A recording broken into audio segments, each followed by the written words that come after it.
Everyone, I'm BJ Armstrong, and I'm here to answer some questions with the NBA fans. So now, let's get into it. As a starter on the Bulls' first three-peat teams, how was MJ as a teammate? Well, I get asked this question quite frequently, and I must say that playing with MJ was one of the highlights of my professional NBA career. Having an opportunity to live out my dream as a young kid, I had an opportunity to play in the NBA, let alone play with perhaps a player that was viewed upon as the greatest player to ever play the game. He made the game incredibly simple for me and the rest of my teammates, and all of us benefited from playing with him. But the one thing that really stood out to him is that he had a single focus, and his focus was only to win. His focus was, basically, I just want to be the best, and I'm going to stop at nothing to achieve that. So it gave us, as teammates of his, an incredible amount of focus, determination to play the game and try to meet the standard of excellence that we all saw each and every day in practice, games, and whatever we were doing. So it was a phenomenal opportunity to play with him, one I enjoyed and one I've cherished for a lifetime. That is an excellent question, one I've played over in my mind over and over again. But I think the determining factor would be age. And with that, I've determined that the team that won the first three-peat would beat the second team that was able to win 3 consecutive championships as well. And here's why. The younger Michael Jordan was more athletic. He was ferocious on defense. He was incredibly gifted as far as his athletic ability. And I just think the hunger and that younger player would never lose to the older Michael Jordan. That's my conclusion that I've come up with, and I'm sticking with it. And so those first three-peat teams, 91, 92, 93, would beat the second three-peat teams. The triangle offense was based on 2 fundamental principles. Ball movement equal player movement. So every time the ball moved, the players had to move accordingly. Because the game that we played in the triangle offense gave us balance at all times, not only offensively, but allowed us to play on the defensive end, the game was based on really the most fundamental thing that you need as a basketball player, which is the fundamentals of the game. And because I was a fundamentally sound basketball player, and that's how I learned how to play the game, I had no problems playing in the triangle offense, and it actually complemented my game. So it was a great way to play. It was a great way to play with the other 4 players on the floor, and it allowed us to play with the creativity that was necessary to play the game, in my opinion, at the highest level. Well, I had the pleasure of playing in the old Chicago Stadium and the new United Center when it first opened.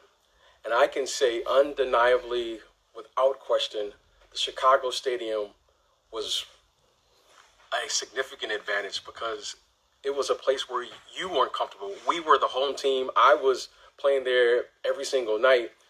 And the only way you can describe it was you had to get comfortable being uncomfortable.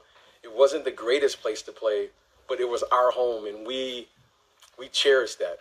I don't know how intimidating it was for the other teams, but I certainly know that the fans in the old Chicago Stadium, they were the greatest.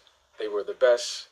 And they gave us the energy that was necessary to win games, or felt that we had an advantage when we came out there to play. So I want to just say shout out to the Chicago fans. You guys were the best. You guys were the greatest. And I've had an opportunity to play all around the world and throughout the NBA, but it was nothing like the old Chicago Stadium. And I think all of us who experienced that know exactly what I'm talking about.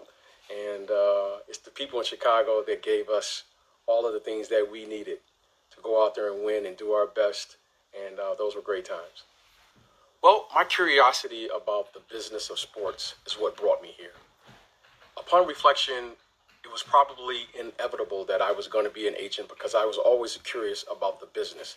Not just about the game of basketball, but how this really works, the ins and outs of playing professional sports and what it really meant to be a professional. I played at a time and I saw so many different things, right? I saw how Michael Jordan was expanding his brand. I saw the Bulls and the NBA growing globally. And I was just curious about how did it all work? I had so many questions as a young player myself that I wish I could have asked and someone was there.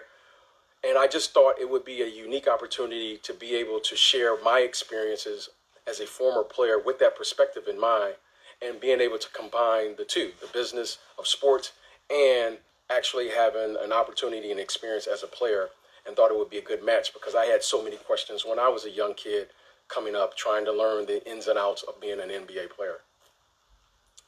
This question really brings me back really full circle to where it all began with me, having those conversations with my father and my grandfather about what it meant to be a great player and who were some of those great players.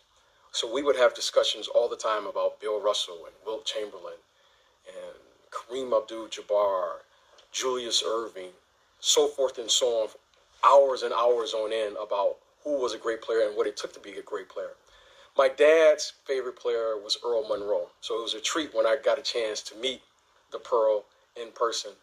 And then a player who had probably the biggest influence on me as a professional basketball player was Isaiah Thomas.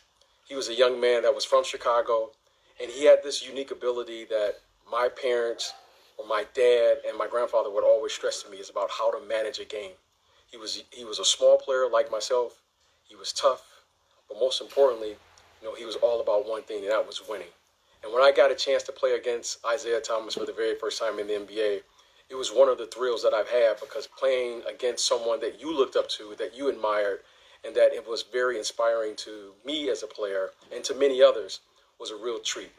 So that was what being a player, a young kid from Detroit, was all about, was having an opportunity to compete against the best, and Isaiah Thomas represented that for me. Well, the thing I'm looking forward to most in The Last Dance is the people's reactions to watching a master artist at work. Much has been written and talked about what you saw on the floor, and deservingly so. He was certainly a phenomenal basketball player. But I'm really interested to see the reactions of people getting a glimpse behind the curtain, to see the really raw emotions, the raw things that you're going to see, or I think you're going to see, in this Last Dance. So I'm just as excited to see it, but more importantly, I want to see your reactions to see what the real Michael Jordan was all about. It was fun hanging out, and I had a blast. Be sure to watch the docuseries, The Last Dance, at 9 p.m. Eastern on ESPN. Be safe, and let's do it again, my friends. See you guys.